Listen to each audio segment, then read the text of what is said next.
ये वीडियो हमारे पास यहाँ पर भी शायद पड़ी हुई है, तो मैं यहीं से प्ले कर देता हूँ। अभी आप यहाँ से स्क्रीन से देखें, ज़बरदस्त, ठीक है। अब ये देख रहे हैं ना, ये प्रोफाइल में हम आए हुए हैं। प्रोफाइल में देखें ऊपर क्या लिखा हुआ आ रहा है, ट्रांसफ़र ऑफ ऑनरशिप। ये कोई और साहब हैं, ऊपर लिखा हुआ है ना Mohammad Talha Bilal business owner requester.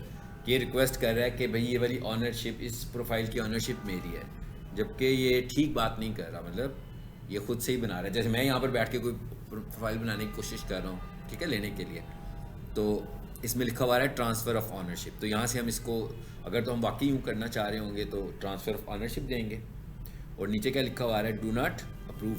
सो मैं इसको अप्रूव नहीं कर रहा, और मैंने इसको बताया जी कि इसका हमारे बिज़नेस से कुछ लेना देना नहीं है, इसका बिज़नेस से कुछ ताल्लुक़ नहीं है, तो मैं इसे डिसअप्रूव कर रहा हूँ, ताकि नेक्स्ट टाइम गूगल को पता लग जाएगा कि ये प्रोफाइल किसी और की ऑनरशिप में है और वो एग्जिस्ट भी करता है, वो लोग काम भी करने लगे हुए हैं, ठीक है। सो नेक्स्ट टाइम फिर वो उसको एंटरटेन नहीं करेगा, रिजेक्ट कर देगा। यानी जैसे ही मैंने इसको किया होगा तो उन्होंने इसको रिजेक्ट कर दिया होगा, गूगल ने उसकी रिक्वेस्ट को रिजेक्ट कर दिया होगा, जी आप इसकी ऑनरशिप नहीं ले सकते, ठीक है। अब आप करें ना उसके बाद, तो क्योंकि ये वाली चीज़ें तो सामने नहीं आती हैं बार बार, ये तो ऐसी ये सामने आया, तो इस वजह से मैंने इसको ठीक किया था। तो मैंने कहा आप लोगों को इसकी रिकॉर्डिंग भी भेज दे, ठीक है, कुछ भी हो सकता है। यही मैंने उधर वीडियो अपलोड की है, उधर से भी, और उसके ऊपर और भी छोटे छोटे क्लिप्स होंगे, कुछ एजुकेशनल क्लिप्स आप ही के होंगे, 1-1 मिनट के ना, या 2-2 मिनट के, और भी छोटे छोटे क्लिप्स उस पर होंगे। उस पर भी मैं साथ साथ करता रहता हूँ कुछ ना कुछ एजुकेशनल क्लिप्स, उस पर भी कुछ ना कुछ लगते रहते हैं। चलें जी, अब चलते हैं आगे। और प्रीवियस लेसन में हमने क्या बात की थी,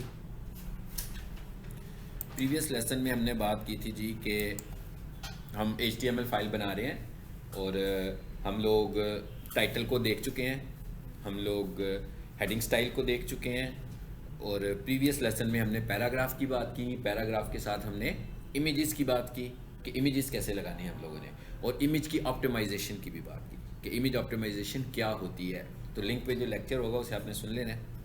अब हम आगे चल रहे हैं कि हमारी SEO से रेलिवेंट और कौन सी चीज़ें ऐसी हैं जिनकी हमें ज़रूरत पड़ सकती है।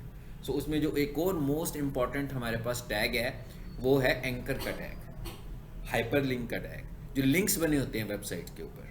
अब ये जो लिंक्स होते हैं हमारे पास, सम टाइम ये लिंक्स किसी और जगह पर जा रहे होते हैं, यानी आपको वेबसाइट से बाहर निकाल कर लेकर जाते हैं, और सम टाइम ये वाले लिंक्स जो होते हैं वो आपकी वेबसाइट के अंदर वाले लिंक्स होते हैं।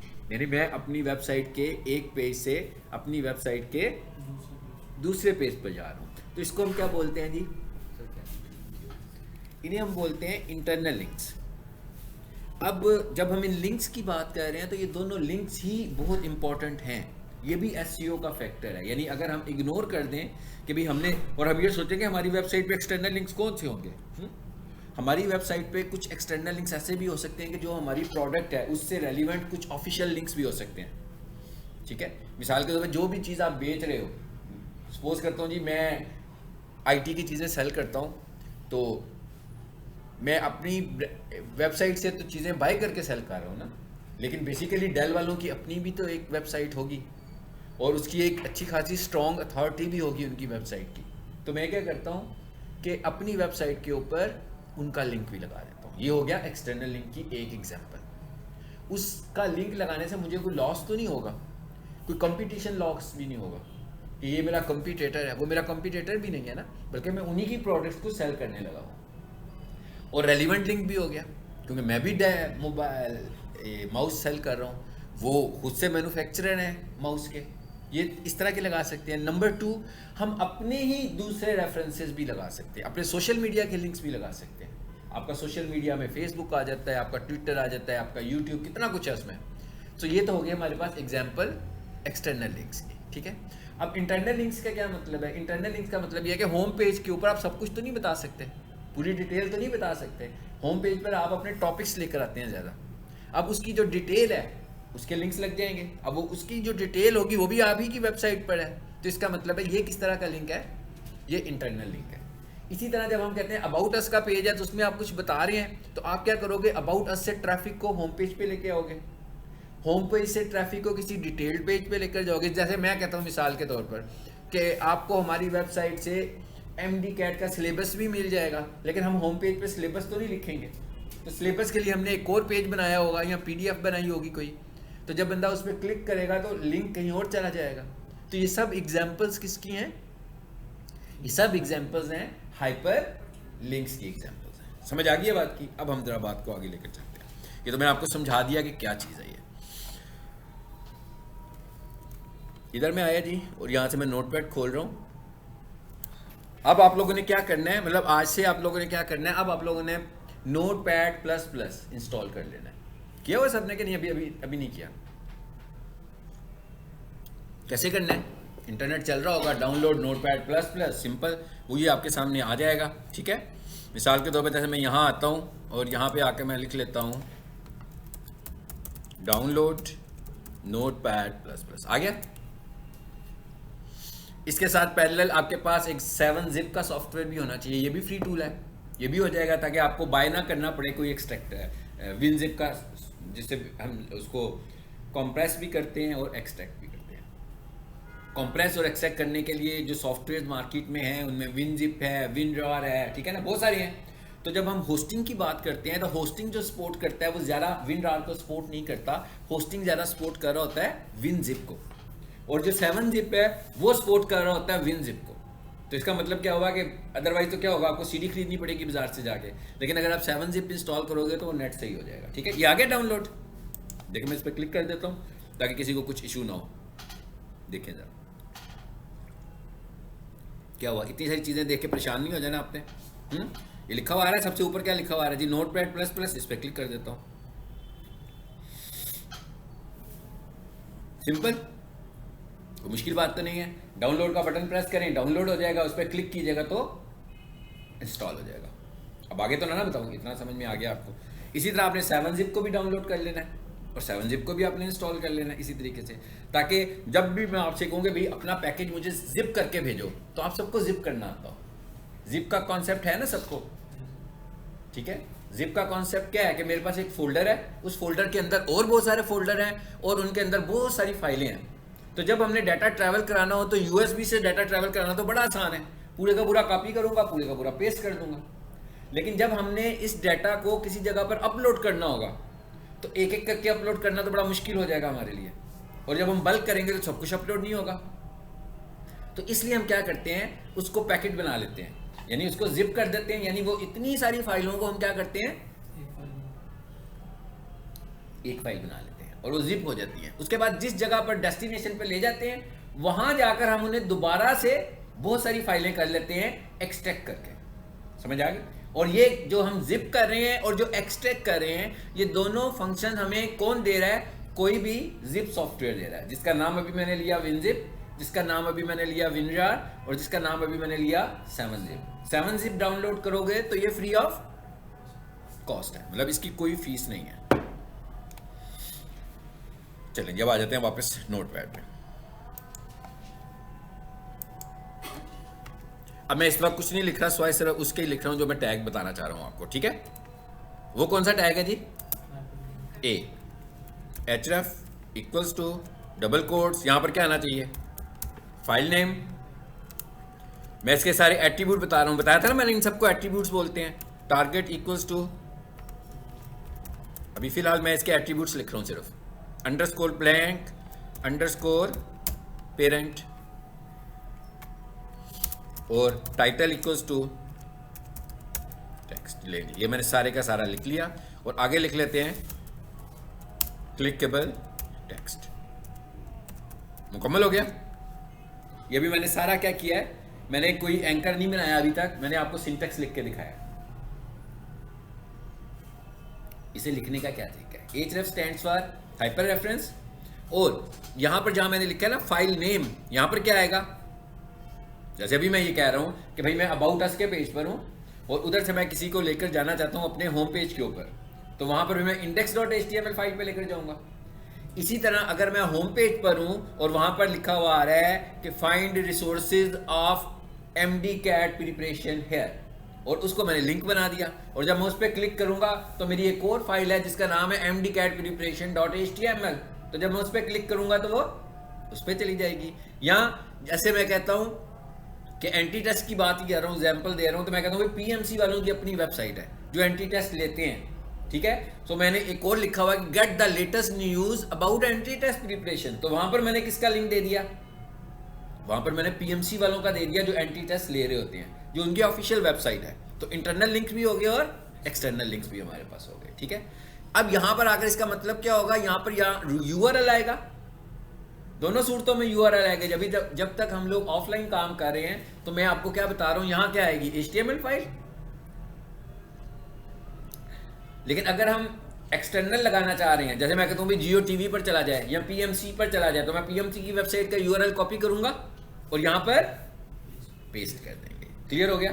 चलिए अब यहां पर आए मैं और यहां पर मैंने लिख दिया फर्स्ट, फॉर एग्जाम्पल ये मेरी फाइल का नाम है, ठीक है। अच्छा, उसके बाद आगे क्या लिखा हुआ है जी, target equals to underscore blank और अंडरस्कोर पेरेंट, ठीक है। ये दो एट्रीब्यूट्स के एक्सप्रेशंस हैं, एट्रीब्यूट तो एक ही है, उसके आगे से एक्सप्रेशंस मुख्तलिफ हैं दो हमारे पास, एक पे है पेरेंट और एक पे है ब्लैंक। इसका जो बाय डिफॉल्ट बिहेवियर होता है, यानी अगर मैं ये टारगेट का एट्रीब्यूट इस्तेमाल ही ना करूं तो भी इसका जो बिहेवियर होगा वो कौन सा होगा, पेरेंट का होगा। यानी क्या होता है कि जब भी हम किसी लिंक पे क्लिक करें तो उसी जगह पर लिंक खुल जाता है। मतलब मैं अपनी वेबसाइट पर हूं और मैंने लिखा हुआ है कि click here for MD CAT preparation syllabus, जब मैं उस पर क्लिक करूंगा तो नई विंडो में नहीं जाऊंगा, नए टैब में भी नहीं जाऊंगा, बल्कि क्या होगा, उसी विंडो में मेरा लिंक ओपन हो जाएगा, ठीक है। लेकिन मैं ये नहीं चाह रहा हूं, मैं ये चाहता हूं कि मेरा लिंक न्यू विंडो में ओपन हो, ठीक है। ये भी एक एसईओ का भी ये एक फैक्टर है कि भाई मेरी जो वेबसाइट है वो ज़्यादा देर खुली रहे। ये नहीं है कि मेरी वेबसाइट पे कोई बंदा है क्लिक करे और एकदम ही पेज चेंज हो जाए। तो इसका हम आमतौर पर क्या यूज़ करते हैं, अंडरस्कोर ब्लैंक। अगर आपको अंडरस्कोर पेरेंट का बिहेवियर लेना है तो लिखने की भी ज़रूरत नहीं है, क्योंकि बाई डिफॉल्ट बिहेवियर उसका है ही वो। बाई डिफॉल्ट का मतलब होता है एज ए स्टैंडर्ड, यानी कि जिस चीज़ को कोई स्टैंडर्ड ले रहा होता है इज कॉल्ड बाई डिफॉल्ट। जब मैं टर्म इस्तेमाल करूँ ना बाई डिफॉल्ट, तो इसका मतलब है कि उसका स्टैंडर्ड बिहेवियर है, मैं बताऊं या ना बताऊं उसने यही करना है, ठीक है। चलिए, इसका मतलब है इसमें से एक को मिटा दें। ये मैंने आपको सिर्फ समझाने के लिए दो लगाए थे। इसका क्या मतलब है जरा मुझे समझाएं। अभी जो दो एक्सप्रेशन दिए हैं इसका क्या मतलब हुआ, सर ये हमने ब्लैंक लगाया तो अब ये नई विंडो में खोलेगा, ये और जो भी लिंक होगा ये नई विंडो में खोलेगा। Very good.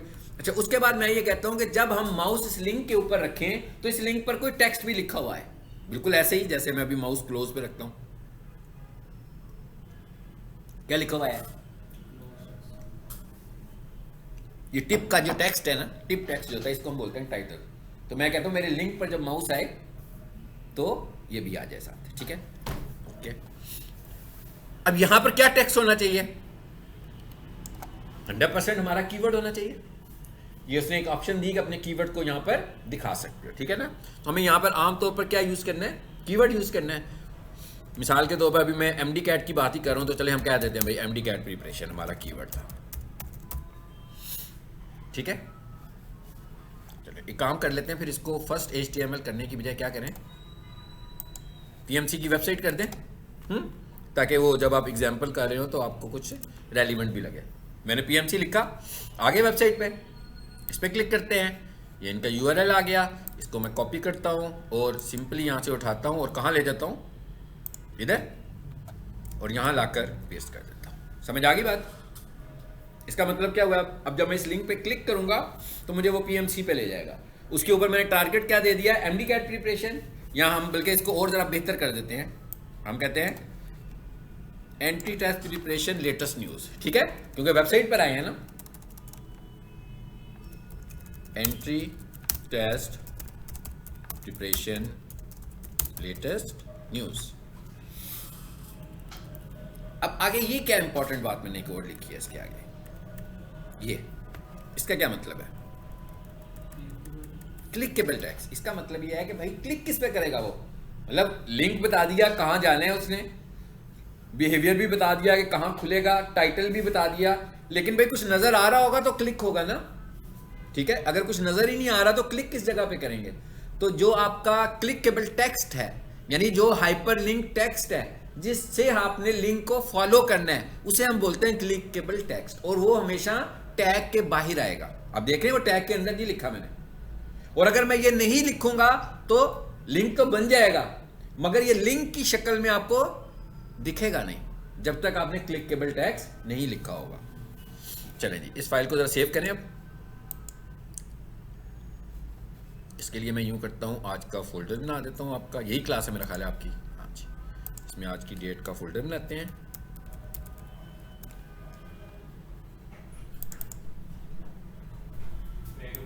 जी जी, आ जाएं। आप वहां से आते हैं जहां से मैं आता हूँ। नहीं है, ताजपुरे से कैसे ट्रैफिक से बंदा लेट हो सकता है? ताजपुरे से आए हो ना? हाँ। स्टेशन लाइने में जा रहा हूं, वहां पे किस पे आते हो? बाइक में। तो आप इधर से आए, पीएफ कॉलोनी से आए। अच्छा, नहीं मतलब लेट हो रहे हैं अक्सर ना, इसलिए क्या है, एक दिन तो कोई बात नहीं ना। आप तो बहुत करीब से आते हो ना, क्योंकि बहुत सारी ऐसी बातें होती हैं जो मैं ऐसे ही कर देता हूँ। हाँ, तो जब आपने उनको देखा ना, और समटाइम वो रिकॉर्डिंग में भी नहीं आती हैं, तो फिर मिस हो जाती है ना जो लोग लेट आए। तो कोशिश किया करें इन टाइम में जी। इसका नाम मैं रख रहा हूँ anchor.text.html। ठीक हो गया? चलें जी, इसको चला लेते हैं और ज़रा देखते हैं कि ये फाइल हमारे लिए क्या करती है। पीक में आए, डीएम कैंट में आए और यहाँ पे आ जाए। ये जी फाइल बन गई है, इस पर डबल क्लिक करते हैं। आ गया? अच्छा, यहाँ पर मैंने क्लिकेबल टेक्स्ट लिख दिया होगा। चलें इसको ठीक करें पहले, ये तो समझाने के लिए मैंने लिखा था, बल्कि यूँ करते हैं थोड़ा समझने के लिए, इसको रिमूव ही कर देते हैं थोड़ी देर के लिए। फिर देखते हैं क्या होता है। बाकी तो सब कुछ ठीक है, हमने कोई प्रॉब्लम नहीं की है। हमने यूआरएल भी दे दिया, हमने विंडो भी बता दी, हमने अपनी तरफ से टाइटल भी बता दिया। मैक्सिमम एट्रीब्यूट्स मैंने यूज़ किए हुए हैं, लेकिन मैंने क्लिकेबल टेक्स्ट नहीं उसको बताया कि भाई जाना कहाँ पर है इसने, क्लिक कहाँ करेगा तो हम फॉलो करेंगे इसको। लेकिन कुछ भी नहीं आ रहा, यानी सिर्फ क्लिकेबल टेक्स्ट नहीं लिखा। और ये क्लिकेबल टेक्स्ट जो होता है, इसके लिए एसईओ के पॉइंट ऑफ व्यू से भी आपने देखना है कि ये ऐसा टेक्स्ट भी नहीं होता। मिसाल के तौर पर आमतौर पर आप देखते हो ना, यहाँ पर लिखा होता है बेस्ट ऑफर, क्लिक हेयर, और अगर किसी के पास बहुत सारे यूआर लिंक्स हो तो बार बार click here click here click here ही लिखता जाएगा। हाँ, तो गूगल हमें कहेगा ये नहीं करें, ठीक है, कहेगा इस तरह ना लिखें, कोई एक इस तरह के वर्ड्स को यूज़ ना करें। आप टेक्स्ट को भी ज़ाया कर रहे हैं और सही इन्फॉर्मेशन भी नहीं दे रहे हैं कि क्लिक हेयर तो कुछ भी नहीं है ना, तो आपने कुछ रेलिवेंट इन्फॉर्मेशन देनी है। मिसाल के तौर पर जैसे मैंने उसका कीवर्ड डिफाइन किया है, क्या दिया मैंने, entry test preparation latest news. चलिए, यहाँ पर मैं फिलहाल लिख रहा हूँ विजिट पीएमसी, आगे मैंने लिख दिया साइट। ठीक है, अब मैं इसको सेव कर देता हूँ। अब क्या होता है देखते हैं। ठीक हो गया। अब मैं इस पर क्लिक करूंगा तो क्या होगा, हम इस वेबसाइट पे चले जाएंगे। न्यू विंडो खुली है, क्योंकि हमने टारगेट बिहेवियर क्या दिया था, ब्लैंक दिया था। ब्लैंक का मतलब क्या होता है कि नई विंडो के अंदर जाकर उसको खोल देगा। लीजिए, लिंक का काम भी हो गया। अब हम यूं समझते हैं, अब मैं दोबारा वेबसाइट खोलता हूं वो वाली।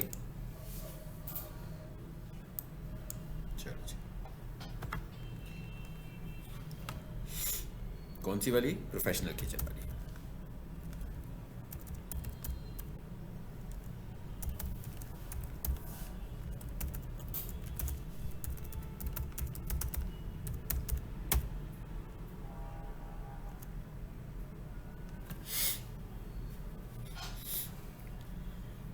अब इसको अब दोबारा से इसे क्रिटिकली देखते हैं कि भाई इसमें अब ऐसा क्या आ गया है, क्या अब हम इस वेबसाइट पे काम कर सकते हैं।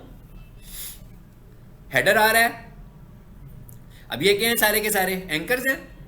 आपको समझ आ रहा है ना कि सब एंकर्स लगे हुए हैं। इसके ऊपर जो क्लिक करूंगा तो फेसबुक पे जाएगा, इस पे क्लिक करूंगा तो ट्विटर पर जाएगा। तो इसका मतलब क्या हुआ, ये एंकर्स लगे हुए हैं सारे जो अभी हमने पढ़े हैं। ये क्या है जी, इमेज है, लोगो बना हुआ है लेकिन है तो इमेज। इमेज है, बड़ा हो चाहे छोटा हो, है तो वो इमेज ही। ठीक है, सो इसका मतलब हमने इमेज का जो टैग पढ़ा था उसके बाद इसको भी हम कर सकते हैं। उसके बाद क्या है, ये मेन्यूज बने हुए हैं। मेन्यूज भी जो हमारे पास बने हुए हैं बेसिकली वो क्या हैं, वो भी लिंक्स हैं। वो भी लिंक्स की सूरत में बने हुए हैं, वो भी हाइपर लिंक्स की सूरत में बने हुए हैं। इसका मतलब क्या हुआ कि हम इसको भी मैनेज कर सकते हैं। और नीचे है इमेज हो गया, इसको भी हम मैनेज कर सकते हैं। हेडिंग स्टाइल, पैराग्राफ, इमेजेस, सब कुछ वही है। अब नीचे आते जाएं सिमिलर है, इसलिए मैं नीचे जा रहा हूं। ये चीज एक रहेगी बस, है ना। ये क्या है हमारे पास, ये हमारे पास गूगल मैप है, ठीक है ना, एड्रेस आ रहा है इधर। तो इसका मतलब क्या हुआ कि हमने, जैसे आप लोगों ने गूगल मैप बनाना सीखा है, तो इधर भी गूगल मैप बनाना सीखा हुआ है। अगर तो गूगल मैप बना हुआ है तो कंपनी का नाम आ रहा है। तो अगर मैं वैसे ही कोई यूआरएल कॉपी कर लूं किसी एड्रेस का, तो बन तो ये जाएगा, लेकिन उसके बनाने का फायदा कोई नहीं है, इसलिए कि वो आपकी ब्रांड को रिप्रेजेंट तो नहीं कर रहा। मतलब कोई नाम ही नहीं अगर आ रहा, जैसे यहाँ पर लिखा हुआ आ रहा है कमर्शियल किचन इक्विपमेंट, तो इसका नाम रखा हुआ है कमर्शियल किचन इक्विपमेंट, इस वजह से यहाँ पर शो होने लगा हुआ है। आपने अपने बिजनेस का नाम रखा होगा तो वो यहाँ पर आ जाएगा। और एक और चीज़ है कि यहाँ पर हमने क्या किया हुआ है, यहाँ पर हम लोगों ने कीवर्ड को यूज़ किया हुआ है, क्योंकि अगर ये कंपनी का जो भी नाम है, उस नाम से तो उसे बहुत लोग पहचानते होंगे, लेकिन जो लोग ढूंढते होंगे, मतलब जिन्होंने उनको नाम को ढूंढना है, नाम तो कोई भी नहीं ढूंढेगा। मतलब जिस बंदे ने पीक सॉल्यूशंस का नाम सुना हुआ है, उसे सब पता होगा पीक सॉल्यूशन क्या है, क्या करता है। असल चीज़ तो यह है कि जो कंप्यूटर कोर्स करना चाहता होगा वो तो गूगल पे जाकर कंप्यूटर कोर्स के मुतालिक लिखेगा, उसे हम नज़र आने चाहिए। इसी वजह से हमने इसको क्या किया हुआ है, कमर्शियल किचन किया हुआ है, कि भाई इसकी जो ब्रांड है ना, इसके साथ इसकी जो सर्विस है, इसकी जो प्रोडक्ट है, तो ये कमर्शियल किचन सेल करता है। कमर्शियल किचन में बहुत कुछ आ जाता है, और ये बड़ा ज़्यादा कंपटीशन वाला कीवर्ड है, बहुत ज़्यादा इस पर कंपटीशन होता है। आप जानते हैं कितने सारे रेस्टोरेंट्स हैं जहाँ पर कमर्शियल किचन लगा होता है, तो इसके अंदर बहुत हैवी कंपटीशन है, ठीक है। तो ये रह गया हमारे पास। ये कैसे आता है, बस इसको फाइनली करते हैं और फिर हम वेबसाइट की तरफ आ जाते हैं, ठीक है। इसको देखते हैं कि ये कैसे आना है। अब यहाँ पर आपने जब ये लगाना होगा, तो मैं यहाँ से सीधा जाऊँगा, कहाँ पर जाऊँगा, मैप्स में। ऐसे ही जाते हैं ना मैप्स में। और प्रोफाइल में कैसे जाते हैं भला, यूआरएल लिख के। शाबाश, बताएं।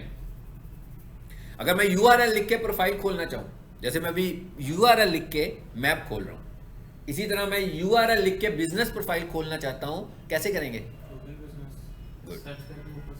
नहीं, सर्च नहीं करना, वो तो हो ही जाएगा। business.google.com, ठीक है। जैसे भी लिखा ना maps.google.com, तो इसी तरीके से जब आपने अपनी प्रोफाइल पे जाना होगा तो हम लिखेंगे business.google.com, ठीक है। आ जाए जी, आगे चलते हैं। आगे सपोज कर रहे हैं कि यहां पर हम किसी का भी मैप बना रहे हैं जिसको हम अपनी वेबसाइट में लेकर जाना चाहते हैं, तो वो कोड कैसे लगाएंगे उधर। बेसिकली तो कोड लगा हुआ है ना वहां पे। चलो जी, यहां पर इसका ले ले, पीक सॉल्यूशन का। तो यहां पर हम लिख लेते हैं पीक सॉल्यूशंस कॉलेज।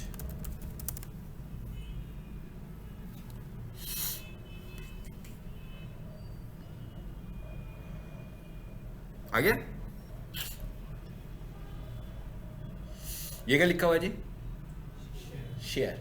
यानी कि मैं कर क्या रहा हूँ, बेसिकली आपको समझ आ रही है मैं क्या कहना चाह रहा हूँ, क्या बता क्या रहा हूँ, सिखा क्या रहा हूँ कि भैया हमने एक वेबसाइट बनाई है, आपने अपनी बिजनेस प्रोफाइल भी बनाई हुई है। अब आपने आखिर में क्या करना है कि अपनी बिजनेस प्रोफाइल भी अपने कस्टमर को दिखानी है। भी बंदा नीचे आए, उसने अगर विजिट करना हो तो उसे पता होगा आपकी लोकेशन क्या है। आमतौर पर ये हिस्सा कहाँ पर होगा, अबाउट अस, उसमें कॉन्टैक्ट अस में होगा, ठीक है। लेकिन अभी जो लेटेस्ट ट्रेंड है वो ये कहते हैं कि यार बार बार मेन्यू को चेंज करें। एक बंदे को आप मेन्यू में लेकर जा रहे हैं, आप क्या करें, आपका जो होम पेज है कोशिश करें अपनी सारी इन्फॉर्मेशन उसी पे रखें। कोई बंदा यूं ड्रैग करता जा रहा है तो ऑटोमेटिकली उसको आपका एड्रेस तक पहुंच जाए। जब वो एंड पर जाए तो आपका एड्रेस आ जाए। तो मैं यहां से शेयर करूंगा और ये क्या लिखा हुआ है जी,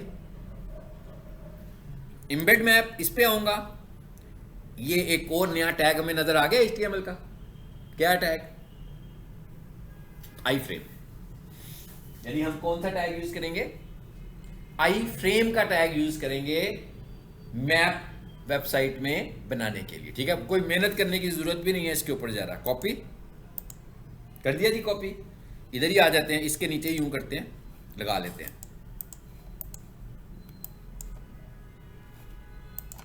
सब कुछ ऊपर ही आ गया। इतना जुल्म नहीं करते, स्क्रीन पे तो नजर आए। चलो इसके नीचे मैं ला रहा हूं इसका, आ गया। ये लिखा हुआ है जी आई फ्रेम, SRC। आगे क्या आ रहा है, URL। इसकी हमें कोई समझने की जरूरत नहीं है, तो URL है, ठीक है। काफी लंबा चौड़ा आ रहा है, देखें, चलते जाते हैं। आगे क्या आ रहा है, width 600, height 450, style border law screen कुछ नहीं करना हमने। अब इस फाइल को करते हैं हम सेव, और इसी फाइल को ज़रा मैं एग्जीक्यूट करता हूँ कि क्या कर रही है। अब देखते हैं, ये तो नहीं थी, वो दूसरी फाइल थी, यहाँ थी, चलो ये थी, यही थी ना, रीलोड। आ गया। वेबसाइट में आकर देखें ज़रा, इसका मैप देखें, फील हो रहा है ये पूरी स्क्रीन पे फैला हुआ है ना। ओके, अब आ जाएं इधर और ज़रा कोड में आए। एक तो इशू इसमें और भी आया है, उसका भी हल निकालें। आप बताएं क्या होना चाहिए, समझ आ रही ना क्या वजह हुई है। मैंने प्रीवियस क्लास जिन्होंने पढ़ी थी उन्हें बताया था एक टैग, कौन सा भला,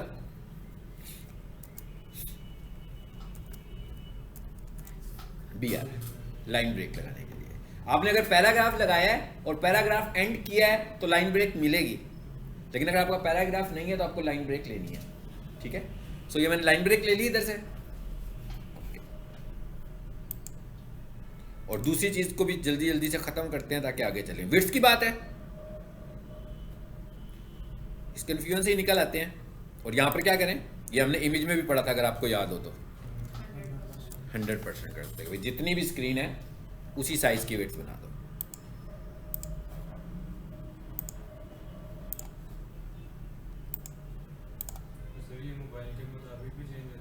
मोबाइल पे भी तो 100% स्क्रीन ही करेगा ना।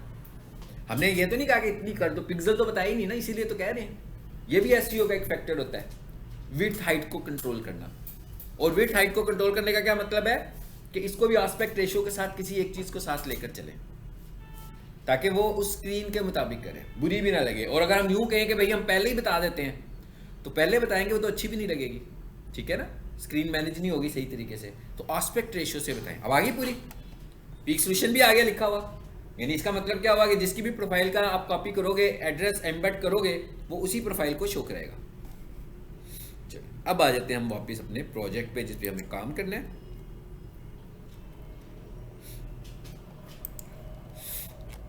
एक तो बल्कि मैं अभी से ही भेज देता हूं ताकि ये हमें भूले ना बाद में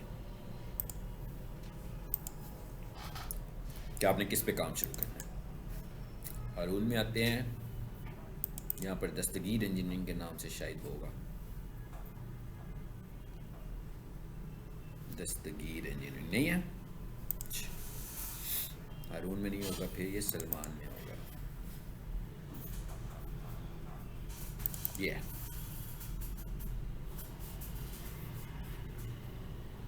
ठीक है जी, ये प्रोजेक्ट है, देखें कितना छोटा सा है।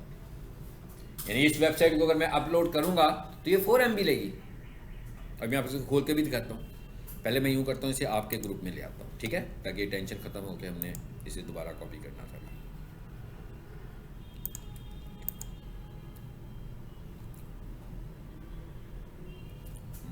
कहाँ थे हम, ये देख रहे हैं, इसको भी मैंने जिप ही किया हुआ है, जिप किया हुआ है ना इसको आपने अनजिप करना है। तो यहाँ पर ये अनजिप भी हुआ हुआ है मेरे पास। पहले मैं इसको कॉपी करता हूँ,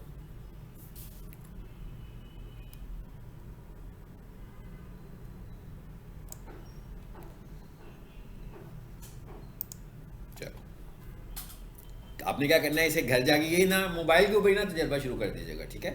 घर में अपने डेस्कटॉप पीसी के ऊपर या लैपटॉप पे इसे डाउनलोड करें, वहाँ इसे अनजिप करें, ठीक है। मोबाइल पे नहीं करना, कि खुल नहीं रहा तो आप समझेंगे खुलेगा ही नहीं, ठीक है। आपने इसे अपने मोबाइल पे कॉपी करना है और इसकी 2 कॉपीज रख लीजिएगा ताकि अगर आप किसी एक पे काम कर रहे हो, कोई ख़राब हो जाए तो आपके पास दूसरा इसका बैकअप मौजूद हो। चलिए अब आ जाते हैं इस साइट पे। अब हम इस साइट पे आ जाते हैं सीधा सीधा। ये वेबसाइट हुई है, ये इंडेक्स है, मैं इस पे खोलता हूँ, यही वेबसाइट है ना।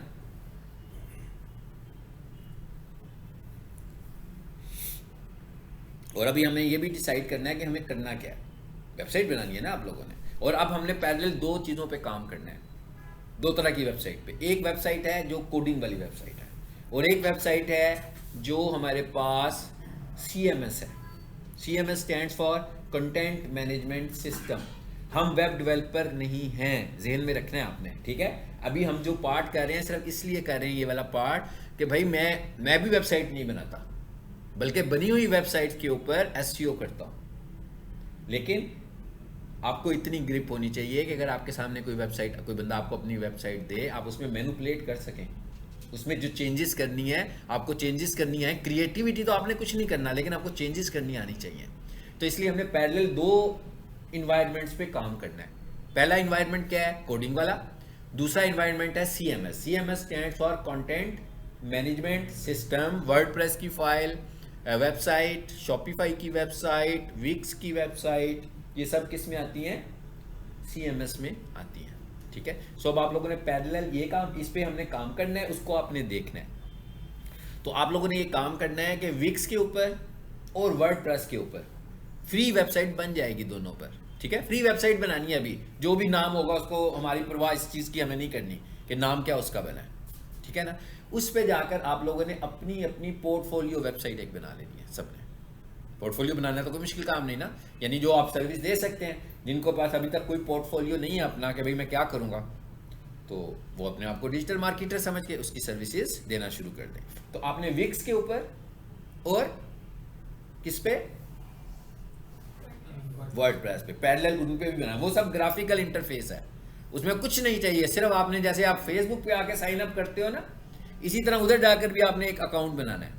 उस अकाउंट के बाद उसने आपसे इन्फॉर्मेशन लेते जाना है, भाई क्या बनाना चाह रहे हो, किस तरह का बनाना चाह रहे हो, क्या वेबसाइट है आपकी, कोई चीज़ सेल करनी है, ई-कॉमर्स है, पर्सनल है, ब्लॉग है, पोर्टफोलियो है, क्या है। आपने अभी फिलहाल वहां पर अपना पोर्टफोलियो बनाना है। ये 2 प्लेटफॉर्म के हैं। यूं कीजिएगा, पहले विक्स पे बनाइएगा, पहले विक्स के ऊपर जाकर बनाइएगा। उसकी वजह यह कि विक्स जो है ना, वो आपको प्री इंस्टॉल्ड SEO टूल्स दे देता है, यानी उसमें आपको कुछ इंस्टॉल करने की ज़रूरत SEO के लिए नहीं पड़ती। तो आपने विक्स पे पहले बनानी है, उसके बाद दूसरे पे बनाना है अपना पोर्टफोलियो, और साथ पैरेलल इस पे भी काम करना है।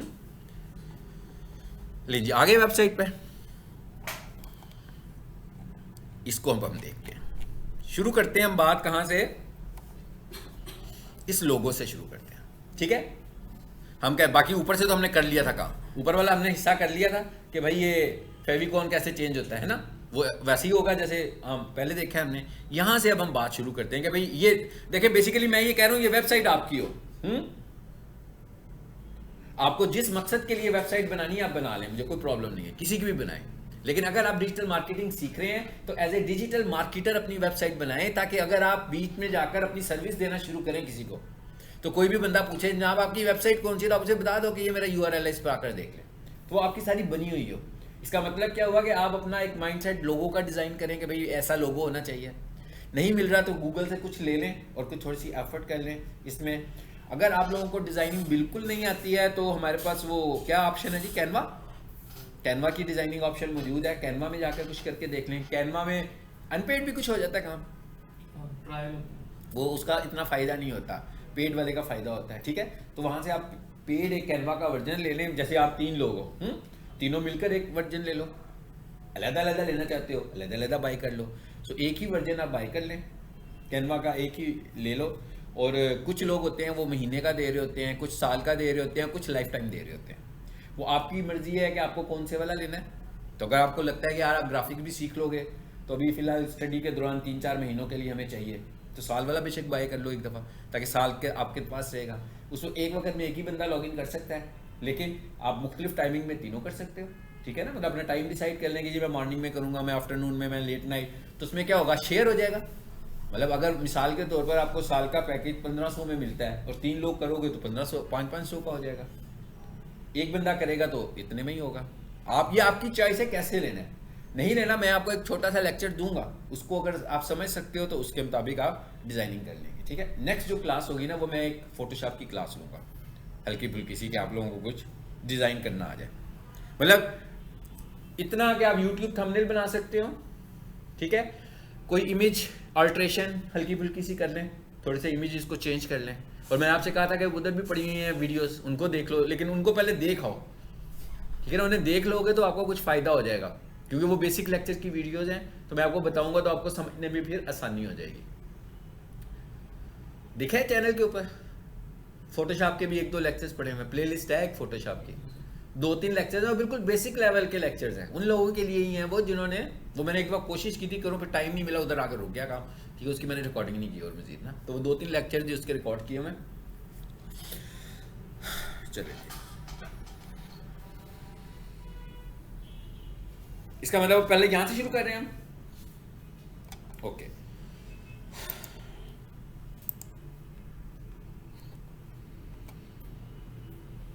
काम करते हैं, इस फोल्डर को भी ना कॉपी करके कहाँ ले जाएं, आपके प्रोजेक्ट पे ले जाएं।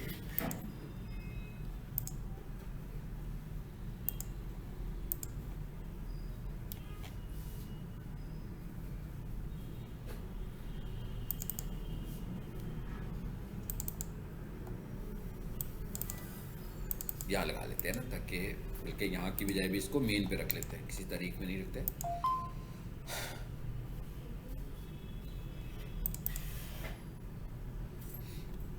चलो, ये फाइल है जी, इस पे राइट क्लिक करते हैं।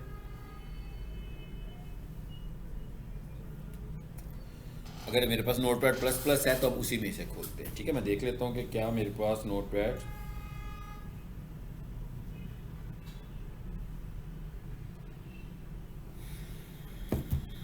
है जी। नोटपैड प्लस प्लस, ये देखें मैंने राइट क्लिक किया तो स्क्रीन देखें, आपके पास भी होगा तो ऐसी ऑप्शन आ जाएगी। इस पे एडिट करते हैं।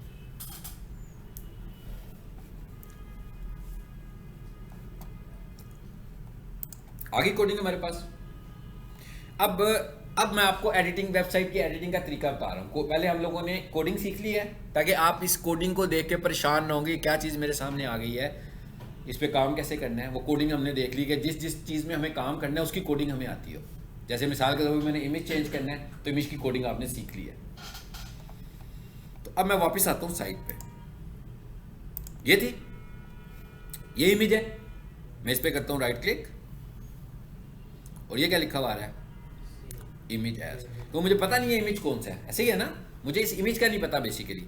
तो मैं इसका नाम चेक करने लगा हूँ।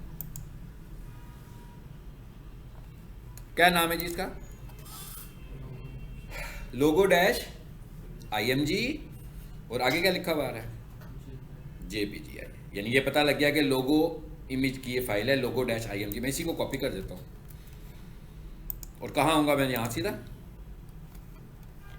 कर्सर आपने रखना है इसके बिल्कुल स्टार्ट पे। वो क्यों रखना है, इसलिए रखना है कि अब हमें पता नहीं है अगर मैं 4 लाइनें नीचे हूँ तो कहीं उससे ऊपर ना हो मेरा टेक्स्ट। ठीक है, तो मैंने बिल्कुल शुरू में रखा है कि मैं जो ढूंढने लगा हूँ मुझे वो ढूंढ के बता दे। कंट्रोल F करता हूँ और कंट्रोल V कर देता हूँ। कंट्रोल F का क्या मतलब है, सर्च कर रहा हूँ। ठीक है, इसके अंदर मैं सर्चिंग करने लगा हूँ कि मुझे कोई टेक्स्ट सर्च करना है। मैंने लिखा लोगो IMG और फाइंड कर दिया जी। नीचे देखें जरा क्या हुआ। अगर फॉर एग्जाम्पल फाइंड ना हो तो ये क्या लिखा हुआ है, ये क्या लिखा है, पढ़ा नहीं जा रहा, दूर है स्क्रीन के कलर, इसकी वजह से नहीं पढ़ा जा रहा, लाइट की वजह से शायद। ये लाइट बंद करें जरा, अभी भी नहीं। ओके, ये काम करते हैं, इसका जूम भी होता है, इधर बड़ा कर लें। ये क्लोज है, ये है जी, लेकिन ये तो अंदर से जूम आएगा ना, उसका तो नहीं आएगा। हाँ, मेन्यू को तो फिर भी नहीं करेगा। ये लिखा हुआ है जी find all in current document, मैं ही बोल देता हूँ। ये लिखा हुआ है find all in current document. मिसाल के तौर पर अगर मैं कुछ ढूंढ रहा हूँ, मुझे मिल नहीं रहा और आपको श्योरिटी भी है कि भाई इसके अंदर ही है, मैं भी चेक भी करके आया हूँ, तो फिर आपने करना है find all in current document. ठीक है, तो वो आपको दिखा देगा। फिलहाल मैं फाइंड नेक्स्ट भी जा रहा हूँ, वो अब अगले पे चला गया, लगता है एक से ज़्यादा थे, तो मैं फिर दोबारा से वापस शुरू में आ जाता हूँ और मैं कंट्रोल F करता हूँ और फाइंड करता हूँ। बेशक से बंद कर दें जी। हाँ जी, पहले देखें क्या आ रहा है, ये इमेजेस लोगो डैश IMG। ये क्या है, ये तो बेसिकली कोडिंग है ना। और रेफरेंस आया हुआ, ये किस में आया हुआ, ये स्कीमा, ये हमारा टॉपिक ऐसी होगा, इसका मतलब है ये हमारा रेलिवेंट नहीं था। नेक्स्ट करते हैं जी। अब आप ये देखें ना, हम क्या कह रहे हैं कि इमेज है, तो इसका मतलब है इमेज का टैग लगा होना चाहिए था ना, तो इधर हमें नहीं मिल रहा ना कि इमेज का टैग मिल गया। अब क्या कह रहा है, IMG लोगो ID क्या है, ये इसका स्टाइल है, इससे हमें कुछ लेना देना नहीं है। ठीक है, ये स्टाइल शीट है, ये वेब डेवलपर का काम है। हमें क्या देखना है, सिर्फ ये क्या नाम है जिसका, लोगो डैश जेपीजी। ठीक है, अब मैं क्या करूँगा, अपना इमेज डिज़ाइन करूँगा, और ये जगह क्या बता रहा है, कहाँ पड़ा हुआ है ये, इमेजेस में पड़ा हुआ। ले लिया, अभी इधर आ जाते हैं। अब हमें थोड़ा सा फोटोशॉप का टच चाहिए बीच में। हाँ, अब इसका तरीका ये है कि मैं जैसे जैसे बताऊंगा, जिन्हें फोटोशॉप नहीं आता उन्होंने वैसे वैसे ही करना है बस। ठीक है, उससे ज़्यादा ना करें तो प्रॉब्लम नहीं होगा। ये क्या लिखा हुआ जी, ये दस्तगीर का फोल्डर है, यही कह रहे हैं ना, यहाँ पड़ा हुआ इमेज। उसने यही बताया कि इमेजेस के फोल्डर में है। इस पर डबल क्लिक करें और ढूंढ लेंगे यहाँ पे कहाँ पड़ा हुआ है। अब मैंने ढूंढना कैसे है, आसान तरीका तो अगर तस्वीर को ढूंढ लो, मिल गई, यही वाली है ना। ओके, मैं इसको डबल क्लिक करता हूँ। अब एक तरीका तो यह है कि मैं अपना लोगो डिजाइन कर लेता हूँ, ठीक है, और इस लोगो को डिलीट कर देता हूँ और उसका नाम यही वाला रख देता हूँ। हो गया रिप्लेस। साइंस समझ में आ गई। एक साइंस तो ये है कि मैं अपना इमेज डिजाइन करता हूँ, जो भी मेरा इमेज है उसका नाम मैं क्या रखूंगा, लोगो डैश img, और उसको बनाऊंगा किस फॉर्मेट में, जेपीजी में, सिंपल, ताकि मुझे कोडिंग में कुछ ना करना पड़े। इसका मतलब क्या हुआ, मुझे कोडिंग में तो कुछ नहीं करने की जरूरत है, क्योंकि मैंने कोडिंग का ही सारा स्टैंडर्ड फॉलो कर लिया है। कोडिंग में लिखा हुआ था लोगो डैश img, फाइल का नाम, उसकी एक्सटेंशन क्या थी, जेपीजी थी, तो मैंने वही काम कर लिया दोबारा से। एक तरीका यह है कि मैं इसको यहां से करता हूं कॉपी, दूसरा तरीका बता रहा हूं। पहले क्या किया मैंने, कहां से कॉपी कर रहा हूं, वहां से नहीं किया जहां मुझे फाइल नजर आ रही थी। मैं इधर आया हूं, राइट क्लिक किया है और ये क्या है, कॉपी किया। ये मेरे पास एक फोटोशॉप आ रहा है, मैं फोटोशॉप का ये वाला वर्जन यूज करता हूँ, CS3। ठीक है, ये पुराना वर्जन है जरा। ठीक है, क्योंकि मुझे बहुत ज़्यादा डिज़ाइनिंग की ज़रूरत नहीं होती। ठीक है, तो मैंने ये जब से इंस्टॉल किया हुआ मैं इसको अपडेट नहीं करता, वही यूज़ कर रहा हूँ। ज़्यादा पुराना है, बिल्कुल ज़्यादा पुराना है। अच्छा, एक चीज़ आपको और बताऊँ, जो लोग प्रोफेशनल होते हैं ना, आप अगर कभी रॉयल पार्क चले जाएँ तो उधर जाकर अगर आप देखेंगे ना, कोरल ड्रा के वर्जन्स पुराने यूज़ हो रहे होंगे। उसकी वजह क्या होती है, उसकी वजह ये होती है कि मिसाल के तौर पर जैसे मैं कह रहा हूँ, मैं इस पर काम करता हूँ ज़्यादा, तो लाजमी बात है मैं कोई नया टूल लाऊंगा, मैं पहले देखूंगा इसकी कौन कौन सी ऑप्शंस नहीं आ गई, मैं सारे काम कर लेता हूँ उस पर। लेकिन अगर आप नया इंस्टॉल करना चाहें, आप नया इंस्टॉल करें, ठीक, क्योंकि ये मेरे पास ये है तो मैं इसको खोला है। अब मैं इधर आया हूँ, फोटोशॉप खुल गया। इसका मतलब क्या हुआ कि अब आप लोगों के पास डेस्कटॉप्स में या लैपटॉप्स में फोटोशॉप होना ज़रूरी है। कितने लोगों के पास है, 1 2 3, 1 2 3। आपके पास बिल्कुल नहीं है, आप तीनों के पास नहीं है और आप तीनों के पास है। अब आप जब तक हमारे टूल्स पूरे नहीं ना होंगे, याद रखें, हम सीख नहीं पाएंगे। हमें टूल्स को पहले पूरा करना है, पहले टूल्स पूरे होंगे फिर सीखेंगे। अदरवाइज क्या होगा, लेक्चर्स आगे जाते जाएंगे हमारे, तो आपका कोई ना कोई चीज़, कॉन्सेप्ट वीक रह जाएगा बीच में से ना। तो आप लोगों को फोटोशॉप इंस्टॉल करना है। आपके पास कंप्यूटर्स तो तीनों के पास है ना। तो एक मैं काम करूँगा, ये वाला जो मेरा फोटोशॉप है, ठीक है, इसका मैं लिंक, ड्राइव लिंक शेयर कर देता हूँ। किया हुआ है ना, हाँ, तो उधर से आप इसको इंस्टॉल कर लें। और इसका क्रैक भी पड़ा हुआ है। इसको क्रैक करने का तरीका ये होता है कि जो क्रैक की फाइल फोल्डर में फाइलें पड़ी हैं उन्हें कॉपी करें और उन्हें पेस्ट कर दें जहाँ ये इंस्टॉल हुआ है। अभी मैं बता देता हूँ कि कहाँ इंस्टॉल होता है ये। आप भी जब इंस्टॉल करेंगे तो कहाँ इंस्टॉल होगा। अदरवाइज़ अगर आपके पास कोई सोर्स है जहाँ से आप इंस्टॉलेशन करवा सकते हैं तो वो भी आप करवा लें, ठीक है, दोनों में से जो भी हो। लेकिन अगली क्लास तक आपके पास ये इतना होना चाहिए ताकि हमने जो काम कर रहे हैं आप उतना काम कर सकते हो, ना होने की वजह से आपका काम रुके ना, ठीक है जी। इधर आ गया हूँ मैं, और इधर आकर मैंने क्या किया जी, कंट्रोल N और एंटर, सिंपल, कुछ नहीं बताया मैंने, साइज भी नहीं बताया इस दफ़ा, नहीं बताया ना, क्योंकि मैंने कॉपी किया हुआ है ना वो। तो जब आप कुछ कॉपी कर लेते हैं तो इसका मतलब क्या होता है कि वो कॉपी वाली चीज़ तो चली गई ना उसकी मेमोरी में, तो तस्वीर भी चली गई और उसका साइज भी चला गया। तो जब मैं फोटोशॉप में आया हूँ तो उसने वही साइज ले लिया। आप देख रहे हैं उतनी साइज में आई है विंडो, मुझे बताना तो नहीं पड़ा कि भाई इस साइज की बनाओ। तो ये इसका फायदा था कॉपी करने का। यहाँ आकर मैंने क्या कर दिया, पेस्ट। बेशक मैं इसे पेस्ट ना करूँ, मुझे तो साइज ही चाहिए था ना, साइज मिल गया मुझे। यहाँ पर मैं अपना लोगो लगा दूँ डायरेक्ट ही, कंट्रोल 0। अब मैं एक और शॉर्टकट यूज करने जा रहा हूँ, कौन सा, कंट्रोल 0। बहुत छोटा नजर आ रहा है ना, मुझे काम करने में कंफर्टेबल नहीं हूँ, बड़ा हो गया। इसके पिक्सल्स को देख के घबराना नहीं है ये, ठीक है, इसलिए कि हमने इतने बड़े पिक्सल सिर्फ काम करने के लिए अपने पास खोले हैं, उधर तो ये छोटा ही नज़र आ रहा है, लोगो है, तो अगर मैं वहाँ पर तस्वीर बड़ी करूँगा तो आपको अंदाज़ा हो जाएगा कि इस साइज़ में किस तरह नज़र आ रही है, तो बड़ी करने से और ही काम ख़राब हो जाएगा। और इसी तस्वीर को मैंने मोबाइल पर भी देखना है, मैंने टैबलेट पर भी देखना है और मैंने डेस्कटॉप पर भी देखना है, तो हमें तीनों जगहों पर वो सही बैलेंस नज़र आनी चाहिए, ठीक है। तो इसलिए हम इसके साइज़ को बिल्कुल कुछ नहीं करेंगे। अब मैं ये कह रहा हूँ कि सपोज कर लेते हैं यहाँ पर मुझे चाहिए नया लोगो, मैं इसे कर देता हूँ ऑफ, हो गया ऑफ।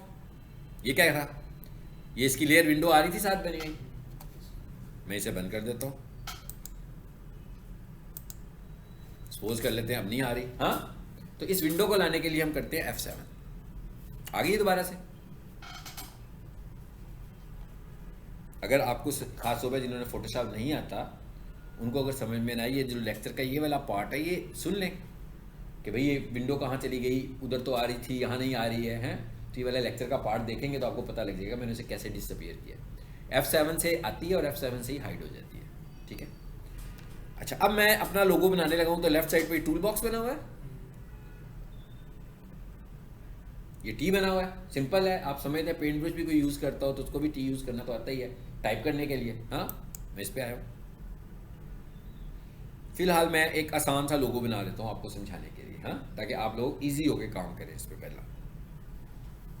लेकिन इसका मतलब ये नहीं कि आपने पैरेलल ग्राफिक्स सीखने बैठ जाना, हाँ, आपको इतना ग्राफिक्स अभी सीख लें, लेकिन आपको ये पता होना चाहिए कि अगर आप इंडिविजुअली डिजिटल मार्केटिंग कर रहे हैं तो आपको ऑलराउंडर प्ले करना है। तो आपको बहुत सारी चीज़ें ऐसी हैं जो आपकी स्किल में होनी चाहिए अगर आप इंडिपेंडेंट करना चाहते हैं। अगर आपको लग रहा है कि आप टीम वर्क की सूरत में करेंगे तो इट्स ओके। एक आपके पास ग्राफिक डिज़ाइनर होगा, आप डिजिटल मार्केटिंग कर रहे हैं, आप ग्राफिक डिज़ाइनिंग उससे करवा रहे हैं जो आपका ग्राफिक डिज़ाइनर है, लेकिन इतना काम आपको आना चाहिए, हल्का फुल्का सा काम आप खुद कर सकते हो। यहाँ लिख देता हूँ मैं जी, यहाँ लिखता हूँ मैं कमर्शियल,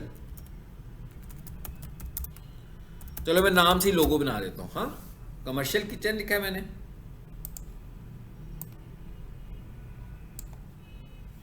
जी, इसको कोई कंट्रोल नजर नहीं आ रहा जिससे मैं इसे छोटा बड़ा कर सकूं, नहीं आ रहा ना, तो मैं क्या करता हूं, माउस ऊपर लेके आता हूं। देखिए ये क्या लिखा हुआ है, ट्रांसफॉर्म। ये कंट्रोल को ट्रांसफॉर्म कंट्रोल से कहते हैं। इसको ऑन करें और इसको भी ऑन करें, ऑटो सेलेक्ट क्लियर। अब आ गया कंट्रोल, हैंडल बने हुए आ गए ना कि भाई इधर से बड़ा कर लो इसको पकड़ के। अब मैं इसको यहाँ से पकड़ता हूँ और मैं यहाँ से पकड़ के इसे बड़ा कर लेता हूँ।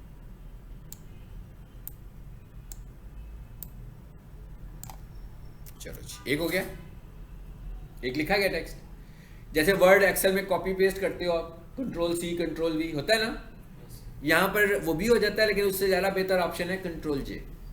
यहाँ पर कॉपी करना हो तो कंट्रोल जे। देखिएगा मैं करता हूँ कंट्रोल जे। आपने लेयर की विंडो में देखना है कोई चेंज नजर आती है आपको इस हिस्से में। जब मैं कंट्रोल जे करूँ नजर आई है, पता लगे कि लेयर बढ़ गई है, यानी बढ़ गई है, उसके ऊपर आ गई है, उसको उठाए नीचे लिए। चलो जी, ठीक है। और यहाँ आकर मैं इसको एडिट कर देता हूँ। ऊपर लिखा है मैंने कमर्शियल किचन, नीचे क्या लिख देता हूँ, इक्विपमेंट। फिर टेक्स्ट पे आऊँ, लिखने के लिए भी नए सिरे से लिखने के लिए भी टेक्स्ट पे आए थे, एडिट करने के लिए भी टी पर ही आना है आपने। इस पर आए और टेक्स्ट पे डबल क्लिक कर दें। फिर हम एडिट मोड में आ गए, टाइपिंग मोड में आ गए, तो यहाँ आकर आप लिख देते हैं, चलें यहाँ पर मैं कैपिटल लेटर्स में लिख लेता हूँ इक्विपमेंट।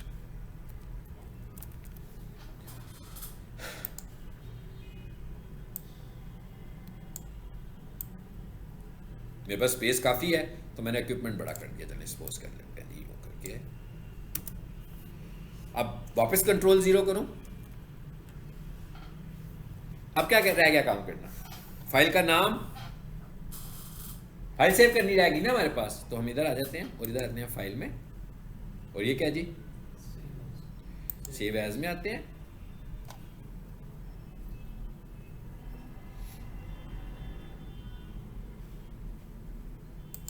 और यहां पर क्या लिखा हुआ आ रहा है, ये जेपीजी में आ गए। अब ये फाइल कहां पड़ी हुई है, मैंने एग्जैक्टली उसी लोकेशन पर चले जाना है। ये फाइल कहां पड़ी हुई थी, मेरे प्रोजेक्ट में, और उधर किस फोल्डर में थी है,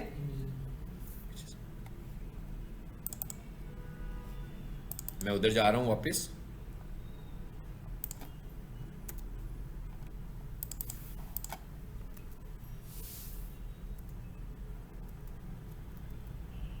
अच्छा जी, पीक में आ गए हैं।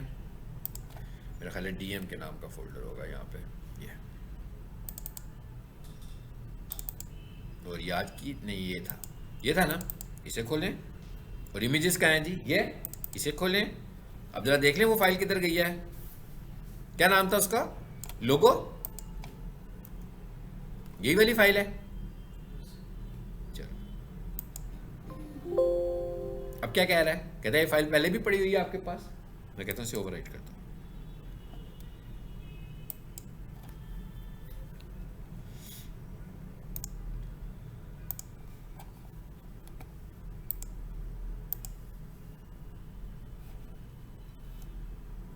उधर से तो नहीं चल रही, हारून से चल रही है ना। हमने कहाँ पे चेंज किया इसको, हम वहाँ चले जाते हैं ना। DM cantt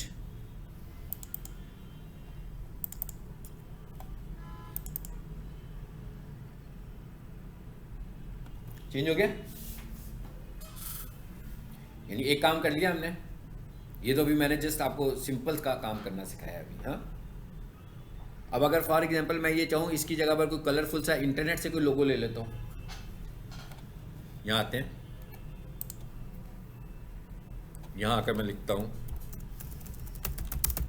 commercial kitchen PNG लोगो।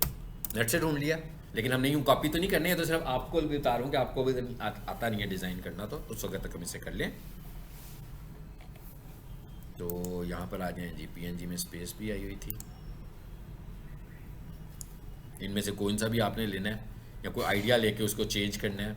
जैसे मैं ये ले लेता हूँ फॉर एग्जांपल, इस पे आया हूँ मैं। क्लिक ज़्यादा ही हो गया लगता है। हाँ, इस पे राइट क्लिक करें और ये क्या लिखा है, पहले मैंने सेव किया था इमेज, अब मैं क्या कर रहा हूँ, कॉपी कर रहा हूँ। इसे कॉपी करके मैं ले आता हूँ कहाँ पे, फोटोशॉप में। ठीक है, इसको मैं कर देता हूँ फिलहाल डिलीट, इसको भी मैं कर देता हूँ डिलीट और यहाँ लाकर पेस्ट कर देता हूँ। बहुत बड़ा आ गया है, कोई बात नहीं, कंट्रोल 0 करें जो पहले किया था हमने।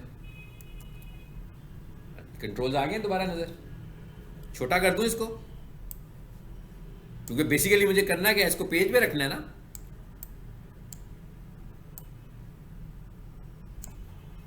चलो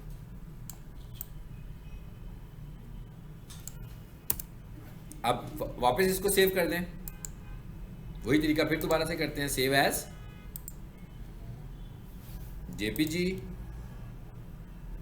और ये था। चलो अब चेक करें,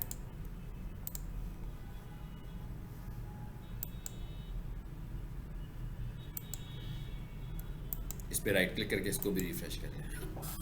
चेंज हो गया लोगो। अब वो लोगो की शक्ल की कोई चीज़ नज़र आ गई हमें। पहले मैंने टेक्स्ट की शक्ल बनाई थी कोई, ये हो गया इसका पहला स्टेप हमारा कंप्लीट। यहाँ तक ही रखते हैं आज, ताकि आप इस पे ज़रा हाथ पाँव अच्छे तरीके से मार सकें। ठीक है, अब आप लोगों को मैंने बताया है कि फ़ोटोशॉप इंस्टॉल कर लें जिनके पास नहीं है, ख़ासतौर पर आप लोग। तो जब वो इंस्टॉल हो जाएगा, आपने उस फोल्डर को खोलना है। पहले तो डाउनलोड होगा, लाजमी बात है, ड्राइव में है तो आपके कंप्यूटर पे उसने आना है। उसके बाद आपने सेटअप की फ़ाइल को चला के उसे इंस्टॉल कर लेना है। जब इंस्टॉलेशन कंप्लीट होगी तो वो फिनिश करने को कहेगा, तो ज़्यादा मुनासिब है। उसके बाद एक बार रीस्टार्ट कर लीजिएगा अपने लैपटॉप को। उसके बाद आपने क्या करना है, उसके बाद आपने ये करना है कि उसी जगह पर आपने आना है। मैं दिखाता हूँ वही जगह कि जहाँ पर वो पड़ा हुआ है, क्योंकि वो ट्रायल वर्जन होगा ना, उसको क्रैक करेंगे तो फिर वो फुल वर्जन आपके पास आ जाएगा। मैं वही वाला आपको खोल के दिखाने लगा हूँ जो मैंने आप लोगों से शेयर किया हुआ है। यहाँ पर सॉफ्ट का फोल्डर पड़ा हुआ है, इस पे आए,